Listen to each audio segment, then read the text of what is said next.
Are you considering having your older children attend the birth of your new baby at home? Have you wondered if there are things you can do to prepare and educate them so that their experience and yours is as smooth as possible? Well, you've found the right podcast episode because today we're diving into the multitude of ways that we can begin layering in conversations around what birth is really like for our children to do just that. Dr. Leah and I chat about verbiage that you can use that's helpful, how to act out what labor may look like or sound like so that they know all of the sounds and faces that are normal, good resources for books and videos to begin sharing with your older children so that they have many layers of exposure to the topic and that they won't be scared or shocked come game day. We also talk about general considerations for ages and things like backup plans in case of transfer or tantrum. This one is jam-packed. Let's go. Welcome to Healthy as a Mother, the podcast for becoming and being a mother, with your co-hosts, Dr. Leah Gordon and Dr. Morgan McDermott, two naturopathic doctors who get it. Each week, we teach you how to be the healthiest mother you can be, from fertility and preconception to pregnancy and birth prep, through postpartum and throughout motherhood, empowering you with the natural health guidance and education you're not getting elsewhere, so you can confidently navigate the broken system at large. The real, the raw, the untalked about. And remember, this information is not intended to diagnose, treat, or manage any disease. Always consult with your doctor before making any changes. The metabolic needs of pregnancy, postpartum healing, and making breast milk require more minerals than in other times of your life, and staying truly deeply hydrated during these times is very important. Nowadays, there are more options for this than ever, and ingredient quality and manufacturing integrity is very important for Dr. Leah and I. That's why we love Redmond Relight electrolyte powders. Mined in the USA, Relight contains Redmond's ancient unrefined sea salt with 60 plus trace minerals in addition to the appropriate proportions and forms of calcium, potassium, chloride, and magnesium that pregnant and breastfeeding moms need. Pregnancy demands a huge increase in blood volume and synthesis of an entire new baby, and that requires, you guessed it, minerals. This is the perfect blend to be sipping on during your labor or to have mixed into your bedside water bottle during breastfeeding. It tastes amazing, and my favorite flavors oscillate between mixed berry, strawberry lemonade, or lemon lime. Grab a sample pack option to try them yourself and use code HEALTHYMOTHER for 15% off your order of any of the products that Redmond has to offer, including their OG sea salt, other seasoning salts, natural toothpaste, bentonite clays, and more. Happy hydrating! Okay, so we have a very special episode today all about preparing kids to attend a home birth. And there's no one better to have this conversation with than Dr. Morgan, who has had 4 home births and has 4 kids, a gaggle of them. And I was there at the last one with your children present, and you were a rock star. And I feel like it's a unique situation, I think, for people who choose home birth in general. And then it's another layer for people who have kids already and then choose to have them at the birth. And I feel like there's not a lot of information about how to prepare your kids for that, or even just prepare them for birth in general. So why don't you take it away and share all of your knowledge and wisdom with us? Yeah, so I think that this is gonna not be for everyone, and that's okay. Perfect. I love that. So just saying, if you are like rolling your eyes at this idea and you have no interest in having your child at your birth, that's completely fine with you, or in general.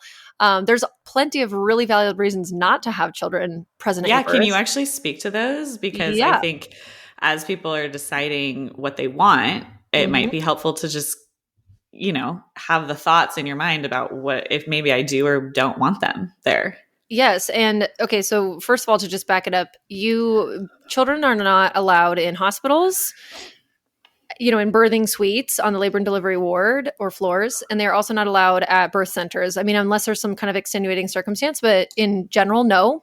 So the idea of children being present at a birth would only be in the setting of a home birth. And there is definitely reasons why it would not work. Yeah, so it's a great idea. Let's talk about some of the things to consider that may dissuade you from this, such as age and maturity and their sort of level of being able to handle you as the mom being uncomfortable. Some children are very anxious around that sort of concept and idea. If you already have older children, you've obviously given birth before. And so you kind of know the way that you are in birth, although it changes. It can be totally different. In one birth, you might be sort of like, in the zone and you're oming and moaning and it's pretty chill and calm. And then your next birth might be a super fast, intense fetal ejection reflex. And you're like screaming guttural calls, And so Mm-hmm. you just have to be ready, and you want your child, you want to feel really, really, really deeply confident that your child is not going to freak out for their sake, but also for your sake. So Mm-hmm. I think at the end of the day, like if we're inviting children into our birth space, it's just like with anyone else we're inviting into our birth space.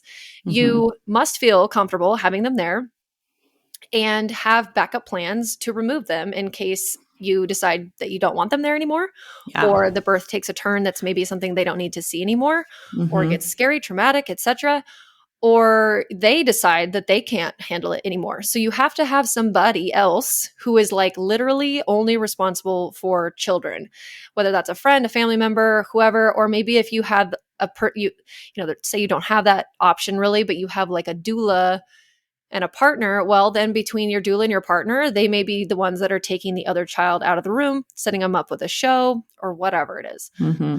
So, I mean, if you're planning a home birth and you have older children, anyways, you're planning for that if you weren't inviting them into the birth space. And so, planning for that with the idea that you are inviting them into the birth space is it's not like that extra complicated step. It's like, you're going to have some kind of a nanny or somebody who can come and take them. But yeah, if Yeah. you think that your child typically gets really upset when you are upset, they're very empathic, or they're just like very maybe attached to you, or seem to be sensitive in general, Mm-hmm. it would probably maybe not be the right thing. And same thing with age. So, I definitely have seen birth videos that are so beautiful and there's like little toddlers around. And I think that that usually is in the situation where that child has been not in the space while she's laboring and literally has come into the room like right as the baby is emerging or right after the baby has been born. And that can be Mm-hmm. cool too. Maybe that's part of your plan. There's lots of different ways that this can go. I think flexibility leads this whole entire idea. It's like Mm-hmm. we can't really hold any strong expectations for birth in general. We can have Yeah. our, Gonna you know, say you have to kind of plan like that for everything. exactly. Like you have to have your desires and your preferences, and then you have to intersect those with reality. And the more factors we bring into this, like more individual people and then their own actions and the way that they're going to behave, there's going to be infinitely then more possibilities for the way that it can go. And so if you're not that type of person, you want to know exactly who's going to be there, who's not, and you want to have more control over it, then probably having kids at the birth is not right, and that's okay. Yeah. Um, Other considerations would be that, like, if you have a high chance or risk of complication for some reason, so like there's a good chance this baby could have a shoulder dystocia because you've had that in the past, or you've had postpartum hemorrhages, or you have torn really badly, or you tend to be a very vocal birther and you have little kids that you think would be scared. If you have teenagers or something and they feel like they can handle that, then great. And I mean, like, most women make a lot of sounds at some point in their labor, but I'm talking like, you're like a real screamer. Mm-hmm. That can be very scary for a child, even if you've done a lot of prep for them. And we'll talk Yeah. about that too. Like, how do we prep them for the different noises that mom might make? Mm-hmm. I'm trying to think what else could be, but like if we I mean, know the thing that I would say is, even though I've only been, I'm not like a seasoned home birther like you, but just if the kid would pull you out of maybe yes, labor land, yes, 100%. No, because, you need to be in that parasympathetic. And if you're a mom who is constantly tending to them and you're going to be more worried about them than the birth, then that might be another factor. yeah, like if you kind of feel that your mental, emotional state is, and this is not like trying to say that people are like weak, and that's not what I'm trying to say, but like if you feel like your mental, emotional, um, state is a big factor into the way that your birth is going to go. Like I knew that it was going to be that way for me with my first birth. I knew this is going to go okay. That's what I felt, whatever. I was like, Mm-hmm. think this is going to go okay if I can just get out of my head. But if I'm continually pulled into my brain, Yeah. the way that I tend to be with being kind of hypervigilant and anxious and like very cognitive and want to know why and what's going on, like it's hard for me. Whereas like my husband, I feel like has a mental chatter of like nil. Like not that he doesn't think, he does. He Yeah. thinks a lot, but he's just like So calm. masculine now. Yeah, That's he's just such the calm. masculine. You're the feminine and you're Vata. So I know. I'm He's the just like, same. I'm the same. yeah, like he's just kind of calm and chill. Yes, he's exactly like your husband too. And it's like Yeah. that wouldn't be his problem, but like for me, I'm like, just this cycle of thought. Mm-hmm. So, anyways, if you maybe know that about yourself and you tend to get pulled out by your children. I mean, who doesn't get pulled out by your children? But if you think that maybe that would really bother you and you couldn't just ignore them, if you don't have a good boundary that you're willing to set where you're literally just going to ignore them and wait for someone else to take care of their needs, then maybe you don't have your kids at your birth because you won't be able to tend to their needs. And I did hear my kids. Okay. Oh, that's another thing. What is it called? Auditory sensitivity. Oh, sensitivity, which is me. Yes. So if you are somebody who is more sensitive and picks up on sounds and noises and like the little speaking voices of children around you, and you would be kind of distracted by that because you'd be either listening, trying to figure out what they're going to say, or even just the sound of it in general is clogging up your thoughts and stuff, like you're overstimulated by sound. Yep. Another reason why children would not be good at your birth, because we can't expect, depending on the ages, we can't expect them to be completely silent. And even with a lot of prep, they're still probably going to say things or do things or whatever. And especially again, if they're younger. So at my last birth, the youngest had just turned 3, like 2 weeks prior. And then I had a just about to turn 5. No, wait. Yes, just had turned 3, just about to turn 5, and just about to turn 8. And the 3-year-old, was talking and saying different things, whatever. And I know that it was like you were doing a really good job trying to keep her quiet, and all of them really. Yeah. And I could hear them, but again, I think I process auditorily probably my worst sense. And so in some ways that's a good, I guess, because I could block it out really easily. Like it was not bothering me at all. I could hear them. And then if I felt like I chose to respond, then I did. I'd be like, no, we're not going to do that or whatever in between contractions. But what really did bother me one time was she jumped from the couch onto the edge of the birthing pool. And I wasn't in the middle of a contraction, but I was like almost asleep in between. Yeah. And it jolted me awake, and it like it was like painful. Like it hurt me, to have come from like a very Zen place for just that like moment of rest. I was literally in transition when this was happening. Yeah. And that's just like a 3-year-old thing. Would I say I wish that she wasn't there because she did that one thing? No, of course not. But it was like, you have to kind of go into these things expecting what's going to happen. So anyway, let's just say that let's pretend that the scenario happens where you decide I do want to have my kids at my birth, and they're varying ages, or maybe it's just one child or whatever. Here's some ways, or you want to do that situation where like maybe grandma or a friend is going to take the child out of the space and then bring them in right when like baby's coming out or something. Still, you need to prep that child significantly. Yeah. And there's lots of reasons why for this, because we don't want it to feel traumatic for them. We want them to know that this was like a really cool sacred experience. They may not have that conceptualization of it. But if it's been talked about prior, what could happen, whether or not that happens, it won't feel as scary to them. And when I mean like what happens would be the things like blood and yelling and screaming and people kind of being anxious and like seeing, poop or seeing the vernix on the baby or just showing them videos of newborn babies, because newborn babies are kind of scary. They don't look like a normal baby. And, a child who hasn't really seen that might think something's wrong and be kind of freaked out. Or the idea of blood. So here's some kind of ways that I have prepped my children in the past, because my son has also been present at the birth of our 3rd. And I specifically did not wake up. It was in the middle of the night. So I was able to control it really easily. We specifically did not wake up our 2nd child for the presence of that 3rd child, because she wasn't even 2 years old yet. She was 21 months and very sensitive. And I knew she would like totally freak out. Yeah. Where my son was almost 5, and I felt like he was not going to freak out. He might just be disinterested. And that's kind of how it was. He was like, it's like sort of cool, sort of not. I don't know. He just didn't really, it didn't seem to land on him like this most recent birth, obviously, but like 3 years of growth and maturity is significant. So anyway, I think there are a couple of different resources that we need to be aware of, and the show notes will be packed full of them. So check them out in like an effort to gather these under your belt and use them as your tools.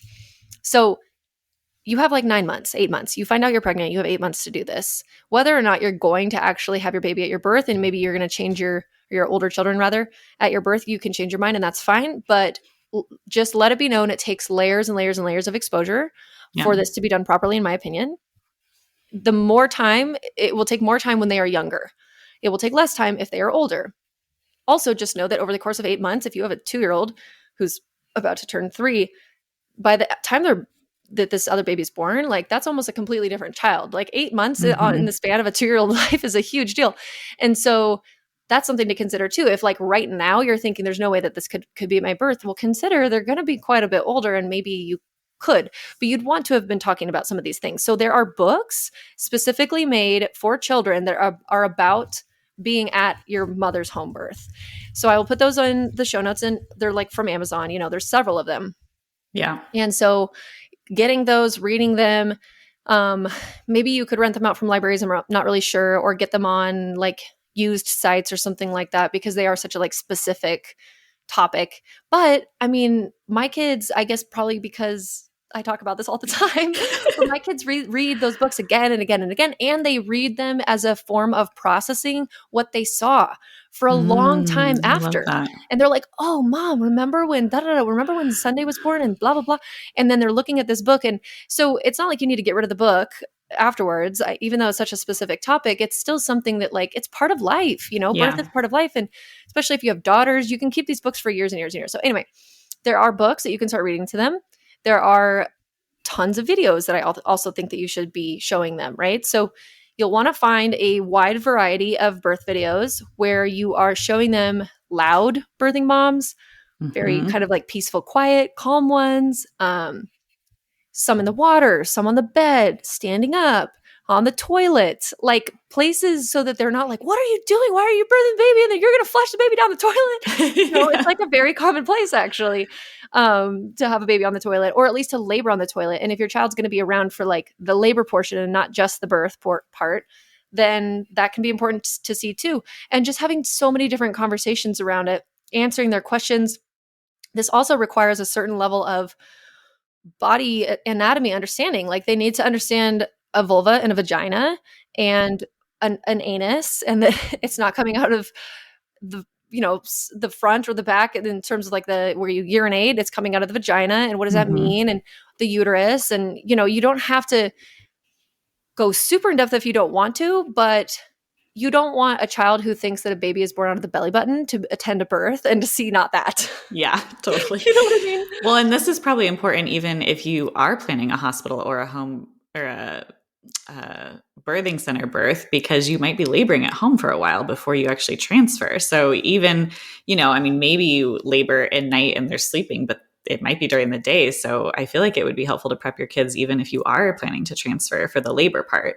Yeah, that's actually a really good point. And what will I, as the mom, want or need or require of you, children, when that's happening? I would want you to be calm and respectful. My body's working really hard. So here's some of like the phrases and sentences that I think are really helpful. So speaking about birth, first of all, your attitude, say you're reading the book or you're watching a video, a YouTube video, or on Instagram or something of a birth video, your energy, face, nonverbal communication, and attitude about it is huge. If you're like wincing or acting stressed out or being like, "Oh no," or anything like that, Oh no. your child is going to also then pick up those attitudes. But if you're like, she's grunting and she's pushing so hard and there's some poop coming out of her butt. Okay, that's another thing. Talk about how like mom might poop. Yeah. There's blood, whatever. And you're like, "Wow, look at that. It's the beautiful top of the baby's head. Like the baby's coming," whatever. If that's the attitude you're going to adopt, that's what the attitude more likely that your child is going to adopt, or at least they will have a layer of safety deeply imprinted on their subconscious because mom is not worried about what's happening here. Mom is totally chill at this video of this woman screaming and saying and then mom is saying things like, "She's working so hard." And if they're like, "Does it hurt when a baby comes out?" And you're like, "Yeah, it does." I mean, I guess, some people, I know I always mention this when we have birth podcast episodes, but I'm just like, some people hound me because they're like, "You shouldn't talk about birth, that it's painful because you're going to freak people out." And I'm like, okay, I think the chance of people thinking the birth is not painful is very small. I know there are people, but I don't think that that's the majority. And it's okay for it to be painful. Yes, It hurts. And it's like, whatever. It just is what it is. It hurts. It's okay. Like, it's like a word you can't say. Like, God Mm-hmm. forbid something like a baby coming out of your body hurts. I know. What? So I am not somebody who doesn't say that it hurts. And I don't say that it doesn't hurt to my kids. I say, yeah, it hurts really bad. And I'm working so hard. And then I get a break.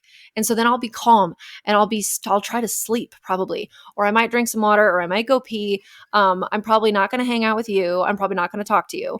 I'm Mm-hmm. probably not going to look normal. I'm going to look like I'm Not gonna look working normal. really hard. And I just did a hard workout. Like, and tie it to different things. When daddy, like this is something I would say, right? Like, when daddy comes off the Peloton, like the bike, and he's all Mm-hmm. sweaty and he's out of breath and he kind of like has his eyes are glazed over and he walks right into the shower. Like, yeah, that's going to be like me. I'm going to be sweaty and look kind of crazy. And it's okay. It's all normal. It's exactly what needs to happen for a baby to come out, because it's a big deal to have a baby come out. It's so cool. You're going to love it. It's going to be so fun to see your baby. Like, Mm-hmm. whatever, if it works. And that's another thing, is I always try to prep the kids that birth is unpredictable. And so there may be a situation where like the baby comes too fast for them to be present. Like, let's Yeah. pretend they're at school or something like that. And it's like, or it's the middle of the night and you didn't have a chance. I don't know, whatever. It can happen. So they need to not have their hopes up too much either. Like, it's like, if it happens, if it works out, I would love for you to watch your baby be born. And that's another thing, is you can use this terminology of like our baby or like your Mm-hmm. baby with them instead of my baby or something, just because I think Yeah. it brings them into this idea of like the family. It's a family event, Mm-hmm. watching a sibling being born. So you're going to be watching these videos and reading these books very like calm and with this attitude of awe and reverence, and isn't that the coolest thing ever. You can also watch animals give birth and just normalize the experience. Like, all things in this planet have to be born somehow, and if it's a mammal, it's coming out of a vagina. Well, except for the platypus, which comes out of eggs. I love that you know So that. weird. It's so weird. Um, I but know. and then you could even, make it like a homeschool lesson if you want to, or a science lesson. Talk about eggs, talk about seeds, talk about like, just, this is reproduction. This is technically the biological purpose of life. And so what does that mean? And, you have to be ready for the conversation and the question that they may ask of, well, how did the baby get in there? If Yeah, we're really which we talking, have a whole episode about. which we have a whole episode on. So that'll be in the show notes too. Um, and so if you're really not ready for that conversation, then it will be trickier to navigate this. And you could just, like, I don't know, have some kind of blanket answer if they're very young and say, when mommy and daddies get together and they love each other very much, then a baby is born, or whatever. I mean, that would be a one way to handle it. There's so many different ones. If that's like a 3-year-old or something, that's what you could say.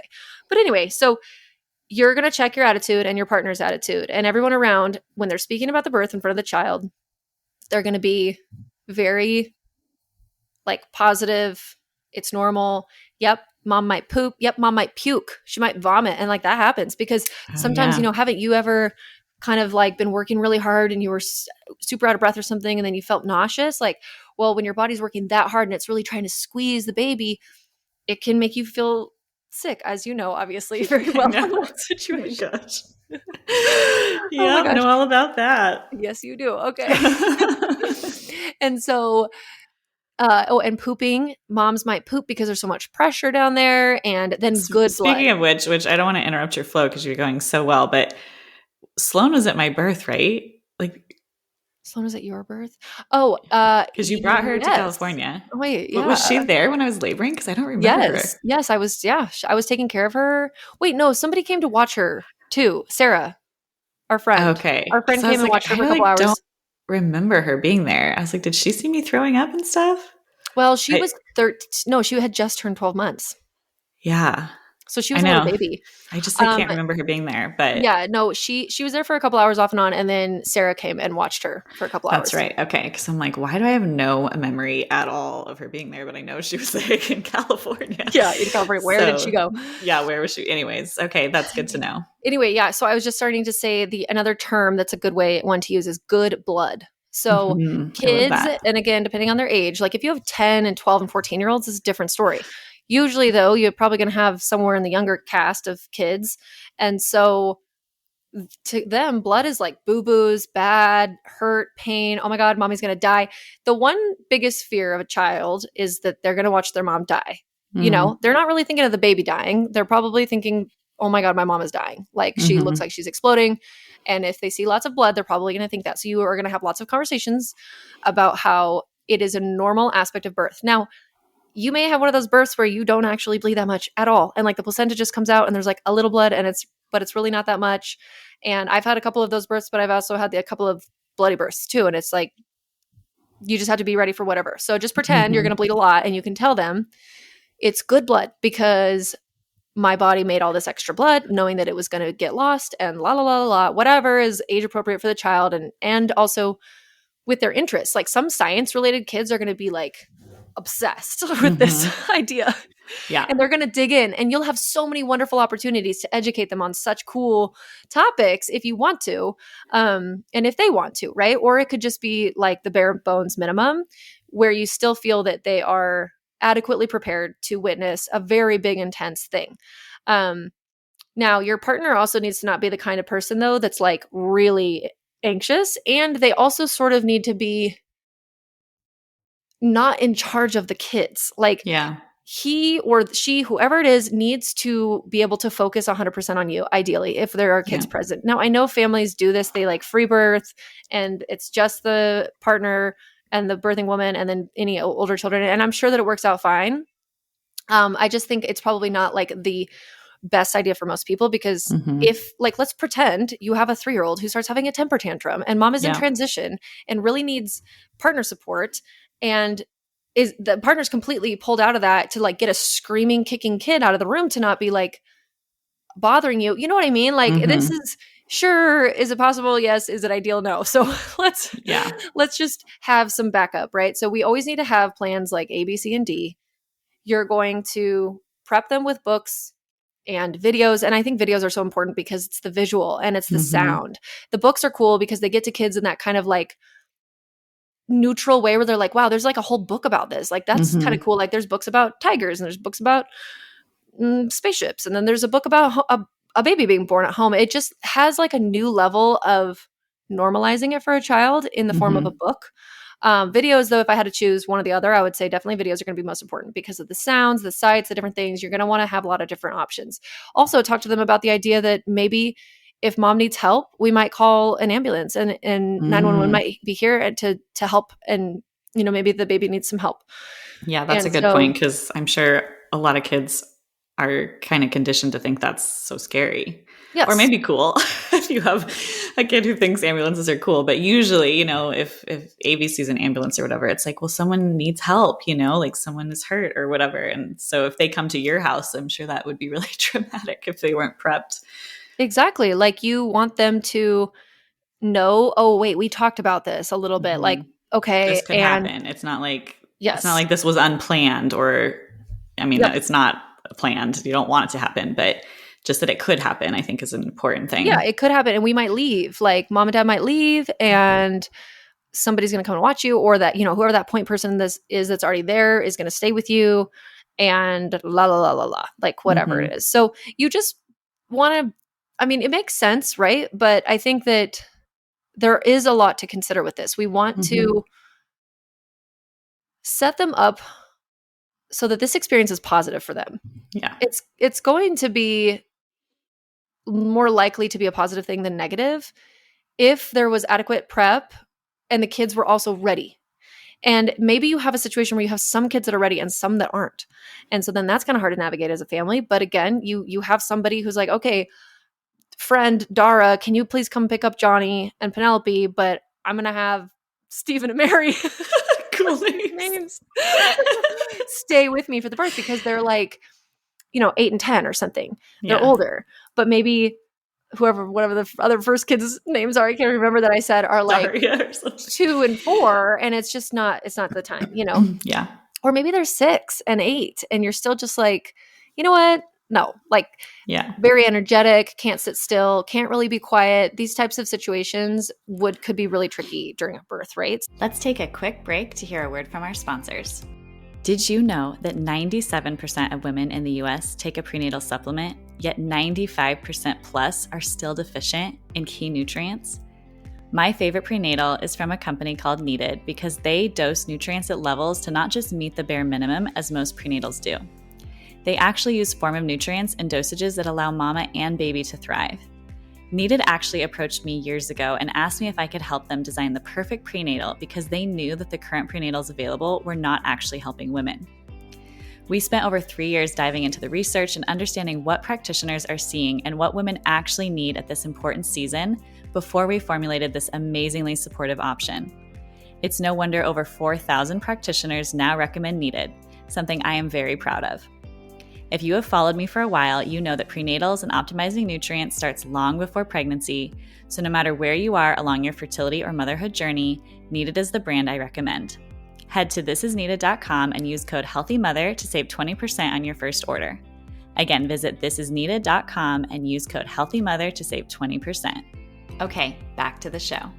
Really, the other thing that I think is cool and helpful and is also kind of funny, which it's always a nice thing to diffuse intense or emotional experiences, even though it hasn't happened yet and you're in the prep phase, is with humor and laughter. And so you can, with your partner, act out contractions and act out labor and do it several times over the course of months so that you're like, oh my gosh, like when mommy has baby, like it's going to be like this. And I'm going to be like, oh, like hanging on your partner or like pretending to have the voice of pushing contractions where you're like, oh, or you're quiet or you're like kind of screaming a little, whatever it is. Like you want to just have it not be the first time that they're seeing it in you during the birth. Because does that make sense, right? Like, yeah. If it's something that they've seen again and again and again, then when it's really happening, it's not going to be shocking and scary. And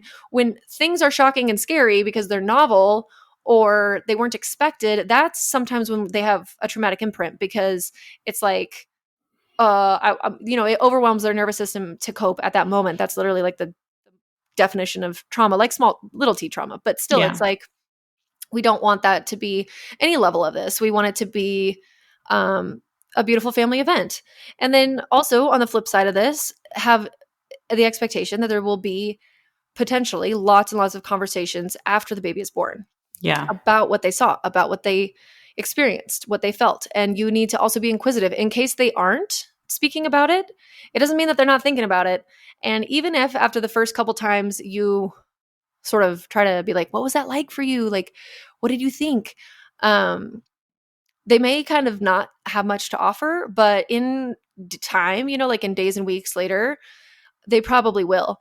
And they also may not want to disappoint you depending on how smart, intelligently, like emotionally intelligent they are and old they are. They may not want to say what they actually feel because if they think it might hurt your feelings. So you could preface the conversation when you're going into it to be like, hey, I was thinking about parts of the birth and I bet that it was a little scary for you when this happened. Like, tell me about that for you. And they might be like to give them permission to like feel real feelings. That's such a good point. I didn't even think of that, but I would have been that kid not wanting to disappoint my mom. I would have never told her how I felt. Yeah. That you were like, such a people pleaser. I'm like, it was great.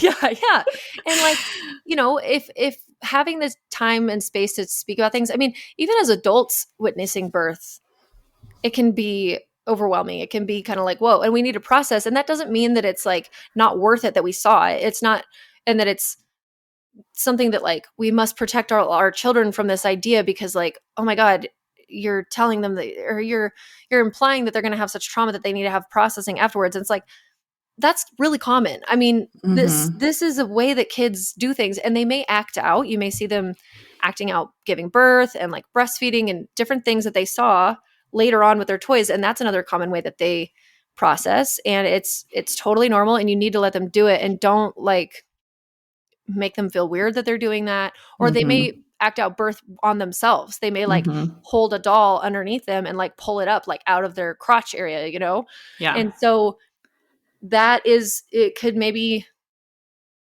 I don't know, like make people feel uncomfortable or something like that. But no, don't shame them for doing that. They are trying to process and acting it out and just being like kids in it. Right. And, have a conversation with them about it later and like just help them have a full integrated experience about it. And don't they say that kids process and play like the most? Yes.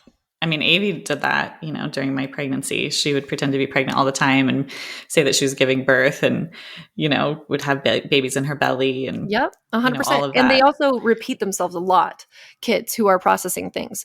So they may, and it can be really annoying, like really, really annoying. Like one time, we saw a car accident happen, like right in front of my car, and it wasn't Mm. super bad, but it literally, I was the car behind, and the girl in this like little white sedan kind of like spun around, like it just like shoom, it spun around in the car, and luckily there was, nobody was hurt. It was whatever.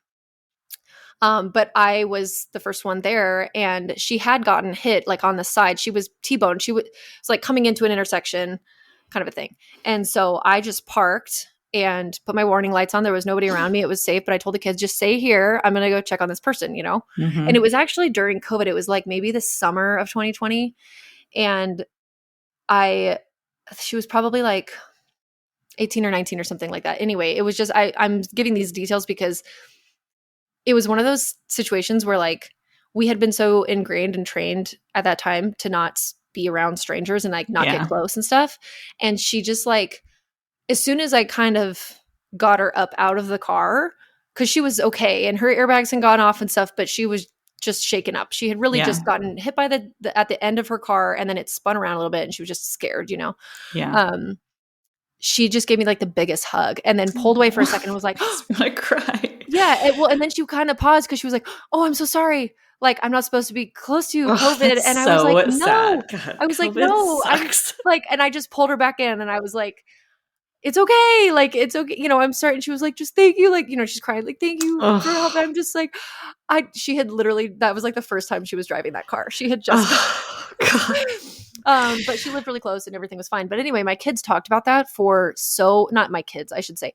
Gage talked about my son, who was 5 at the time, 5.5, talked about it again and again and again and again. And then like a year would go by and then he would be like, "Mom, remember that one time that white car went spinning in front of us and like that car accident?" And then sometimes his memory would be wrong. He would be Mm-hmm. like, "Didn't you like have to give CPR to that girl?" And I'd be like, "No, no, no, I didn't." And that's also really normal and common Mm-hmm. too, is that they kind of will, I don't know what it's called in psychology, but it's just processing. It was a Yeah. big deal. He was standing here watching his mom go into traffic, and like it wasn't really that scary. I mean, honestly, it was not that scary, but to a Yeah. 5-year-old it was, and he didn't Yeah. know what would happen. And there was a car accident that got hit, and like, then the cops were there. And anyways, so Yeah. Those are all really traumatic, I think, I mean, yeah, not it can be traumatic, but just, it's big. out of the realm of normal and like they can sense things and stuff like that happens. I mean, this is the thing, like having these tools like you're teaching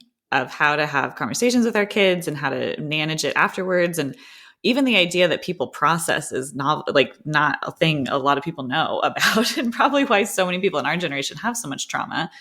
Right. Because even watching like a scary movie with your family, not even scary, but just, I mean, I remember as a kid watching like Last of the Mohicans, and I'm thinking like, why in the world did I ever watch that? And I think I remember my mom like covering my eyes at certain parts, but I feel very traumatized by that movie. I don't even know how old I was. Even to this day, I'm like, was that like the scariest, worst movie ever in the whole world? I don't even know, because it just imprinted on me so What is much. that movie? I don't know that movie. I don't even know because I haven't seen it since I was little, but she would listen to the soundtrack all the time. So I like know what the Oh, cover of the CD looks like. It's, I don't even do know people what it's get about. killed or what? Probably, but she was probably Oh, like, okay. oh, I'll just cover her eyes at that part. But it's like, you're a kid. It's just Yeah. these Mhm. things imprint on us. And it's like That was there were, Twister for me. I saw Twister way too young. yeah, And then totally. Vertical Limit and Twister Oh, see, messed me up. I didn't watch any of the scary movies. I couldn't because I'm so sensitive. But it's like little things that you think, oh, it's totally fine, and but your kids internalize it. But it's so much better if you give them the path to process it, Yes, because that's the whole thing: is things get stuck when it's not processed. exactly.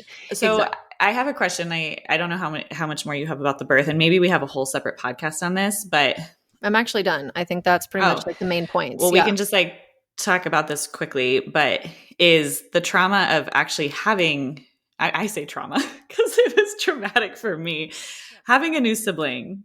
Mm. Because I feel like when I think back, oh my gosh, my brain, my sister was born when I was 4. And I feel like everything changed in our life obviously there's this new brand new screaming baby. It felt like the beautiful, peaceful, calm life that we had was just gone. And I wasn't given like the opportunity to talk a lot about things. And it Mm-hmm. actually felt very traumatic to me. And I resented her and I was like upset. And I mean, maybe we have a whole podcast on this, but is there something that you can speak to in that regard? Because even if they're at the home birth or not, even if they come home from the hospital, if you haven't prepped your kid and all of a sudden there's this new baby here and everything Mm-hmm. is forever changed. I mean, I Yeah. feel like that is kind of traumatic. No, absolutely. And you probably don't remember, and that's okay, but we do have an entire episode about this. So I'll put that in the This show is what notes. happens when I eat sourdough. It's okay. Brain fog is real. Do we really? Yes, we do. It's called adding more children to your family considerations and something like that. I'll put it in the show notes. I'm having my own processing of my own trauma. My This sister is being now born. a live version of Leah's therapy right here. Yeah. No, but I I'm mean, like, we it's need it because, yeah, no, I'm it's a just, really good point because and some of the things that I say there and listen to that for more, but it's as if your partner came home with another oh, that's like right.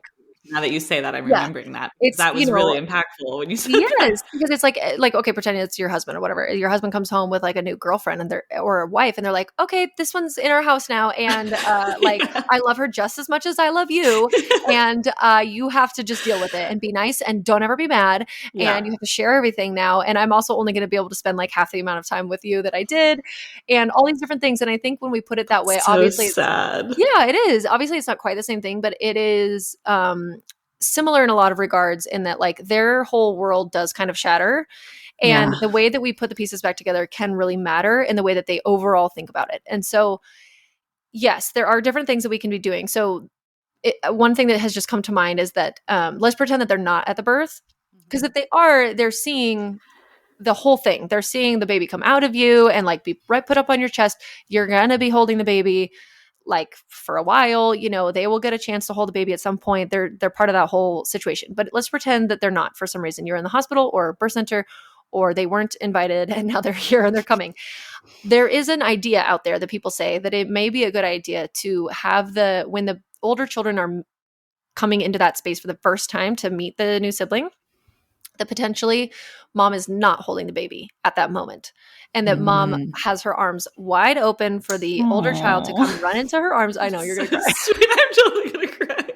It's been a And weird day for me. it's okay.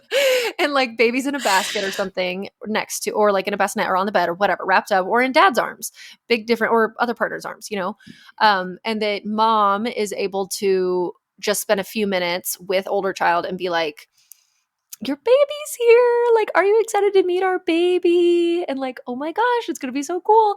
But like, they're in your lap or you're cuddling them, you're holding them, like something like that, I think can be impactful. Do I think that if that's not the way that it works, that you're going to traumatize them for life? No. But it's just Yeah. these little things sometimes can really help. And I speak to a couple other like little nuances that can be helpful with integrating younger siblings in that Mhm. episode. So be sure to check that out if if this is like I happening will to you in your definitely home. give that a listen. Yeah, you should. I was there and I completely blacked out. Okay, it's okay. Layers of exposure here. It's like an onion. Because yes, exactly. Like if there wasn't regard, and I can imagine you as a 4-year-old too, extremely mature probably and Mhm. people pleasery right in the beginning. Yep. And so your parents probably thought Leah's fine. Like she's Yeah. fine. Well, She's and I totally never said fine. anything. Like I never spoke up about it. I was just internally suffering and was like, "Oh my Yeah. god, this sucks." Oh my gosh. Yeah. And you're just like, what is this? This is happening. And especially if there is a younger sibling that takes even more attention away because maybe there's like a Mhm. disability, a complication, something happening too, that can be really tough. Colic, like they're just Yes. challenging. Yeah. If they're challenging in any kind of way. And, there's been postpartums that we've mismanaged. And again, I do speak to this in that episode, but where like Wes and I got into this pattern where Mhm. I was like the parent of the baby of Savi, my 5-year-old now. She's 5 now, almost 6. And, Wes, was just doing everything for our son. And it was easiest that way, obviously, because I'm breastfeeding and I'm like, the baby wants to be with Mhm. me. She doesn't want to be with you. And he wants to be with you. And you can take him to school and take him to the park and give me a little bit of space to just be with her and bond with her and all these different things. But then we did that. We kept that kind of divide between us for way too long. And it just, I think that it would have been better had we kind of like Yeah. puzzled the edges together a little bit more, like more of me with him and more of her with Wes and da, da, Hmm. da. Like, Yeah. I those love kinds of learning things. from all of your mistakes. It's great. No, I know. And No. then with the I mean, next this two, is this is why this podcast is so important, and also why we used to raise families in like tribal village communities, because we would learn these things from each other instead of yes, everyone learning brand new from scratch, every single family unit going through all the hard stuff by themselves, not knowing reinventing the anything, wheel. It's so literally dumb. over and over again. And we're It's just so like, dumb. oh, if I would have just known, like this would have been different. But yeah, that's so Exactly. helpful. This has all been so helpful. I feel like this podcast is really just my selfish therapy of like learning from you. But hopefully other people have really found this helpful too. And Yeah, yeah. the show notes on this one will be packed, so definitely check those out. And also, if you do have your kids present for your birth, please let me know. Let us know how it Yeah. goes for you and Oh, what. I was going to ask one last question. Sorry. Yes. I don't know if you know this, and it's okay if you don't, but do you know if they've done any studies on kids who have been present at their siblings' birth, and Ooh, like how that maybe impacts their life and their no. view toward birth, or maybe their transition with the new sibling? I'd be so curious to know if that existed. If a sibling sees a child be born, is it an easier integration? Maybe they feel more a part of it, or maybe they have more of a reverence for birth. I mean, who would fund that study, right? So it's like it probably doesn't exist, but it would be a really cool study It would also, if, I think, it would have to be like a retrospective one or something. But no, yeah. that would be cool. I'm not aware of right now, but I'll do a little bit of digging. One thing that I have heard about, and this is like with teenagers, Mm-hmm. um, in the 14, 15, 16, something like that, and now attending their mother's home birth, is that it can like really impact and set them in the trajectory of wanting to become birth workers, like, midwives or OBs Oh, themselves, interesting. because they're at that part of their life, Yeah. and then they see this and they're like, holy moly, that is amazing. I must be a part of it or whatever. Similarly, it's also probably something that some people have had the experience where they're like, it really turned them off to birth. So, Mm. it's a risk, I guess, you're always taking. There is ways to mitigate the risk as much as possible. And really at the end of the day, if anything is going wrong, if anything is trending in a way that is like, I don't know, get the kids out of there. Like, Yeah. just have somebody take them away. And if you need to call that person and say, "Oh, it's good. Go ahead and take them back or bring them back. She's crowning." Cool. Or baby's been born, everything's fine. Bring the kids back. Cool. But Mm-hmm. like, yeah, you do need to be responsible about this. If you think that like it's a really hard birth, you're like just having slamming back to back labor or something, and you're really not handling yourself well, and you're kind of freaking out. Somebody should, probably not you, should be able Mm-hmm. to look at this situation and go, I don't think this is, we need to get the kids out of here for right now, and that's okay. Yeah. Mm-hmm. But if you're like, everything's pretty chill, it's funny because I am such an extroverted person, talks a lot, talks fast, everything. But in For birth, I am you? like, I can't yeah, believe that. I know you guys didn't know this. This is my deepest, darkest secret. But I'm I talk actually, really fast and really loud. No one knows it. it's my icebreaker. Okay, what's something no one knows about you? Okay, but in birth, I'm like totally silent. And Yeah, I know that is true. You're I not don't very know why. vocal. I don't know. Because, well, I don't know why, I guess, but to me, in my experience of it, it's not that I don't feel that it's intense. It's not that I don't, I'm not like all zenned out. And with Sloane's birth, my third, I have to say, it was like legit easy. Like it was, I did say after the birth, I said it's hard, but in retrospect, I mean, it was like a fraction of some of my other births. Mm-hmm. Um, but like for Sundays in particular, I posted the whole thing the other day. It's in a birth highlight on my Instagram. And it's like with just the sounds of the room and you can hear it. And everyone is like whispering. And Mm-hmm. it's so quiet in there. I'm barely making any sounds. And so I didn't think of it was abnormal. I didn't really think anything of it because I remember it that way too. But then somebody mentioned, like, how are you not like, bellowing or screaming or like making any kind of a sound? And I do during contractions leading up to like the pushing and stuff. I moan through the whole contraction, but then I was having such a hard time with her, like right before she crowned. Mm-hmm. After she crowned and afterwards was like, it was fine in terms of the intensity. I had to work hard to get her out. I had to like move around in some different positions, but I have never been more comfortable for that like 30 minutes right before she crowned than I ever have in my entire life. And still, for some reason, I was quite quiet about it. But my face, I felt like I was flopping around like a dead fish. I felt like I was like being psycho. Like I was just like Which an is so exorcism, funny like because I was freaking. there and you're like, that was so intense. I was being so weird. And I was like, I literally didn't, I thought like nothing was happening. You're just No, like I know. quiet and calm in the water. And you're like, that was so No, I crazy. had the thought in my mind, oh my God, I'm acting heinous. I'm unhinged right now. What am I doing? Because that's how I felt, but I guess That's so it wasn't funny. coming out on the outside. Like my internal version of my experience and my external version were so different. Yeah. So anyway, I don't know. I just wanted to say that you may also be totally quiet. It doesn't just doesn't mean that you're not like working similarly hard or any of that kind of stuff and whatever. So I hope that this was helpful. Check out the show notes and do please write us if you feel like it and tell me how it went with having your older children at your birth. Yeah. And I will also try to link a couple of videos that are cool to watch, but just know that you'll probably need to do a little bit of Googling, digging around, follow some birth photography accounts, and you'll see tons of different births that way. And then you can be the judge of what's appropriate to show your other kids and not. Oh, real quick, last thing. Also show them some videos of breech birth because seeing a little butt and legs hanging out of a mom with the head still stuck up inside could be very surprising if they've never seen that. I feel like it's really surprising for adults when they've never seen a breech birth and the way that it goes. And, you know, not that breech births are even like legal in most states. They still happen. Surprise breaches happen, or maybe you do have a practitioner who's supportive of breech that, you know, you already know your baby's breech. But that is just one thing, I think, too. Oh, and placentas. Show them placentas. Show them pictures of placentas, videos of placentas coming out. Tell them what a placenta is. Midwives are really good at doing the placenta tour, quote unquote, where they'll like, it's in the bowl and they'll be like showing the other kids and they're like lifting up the edges of the sack and they're like, the baby was inside here. And some kids think that's really cool. Some kids are like totally disinterested.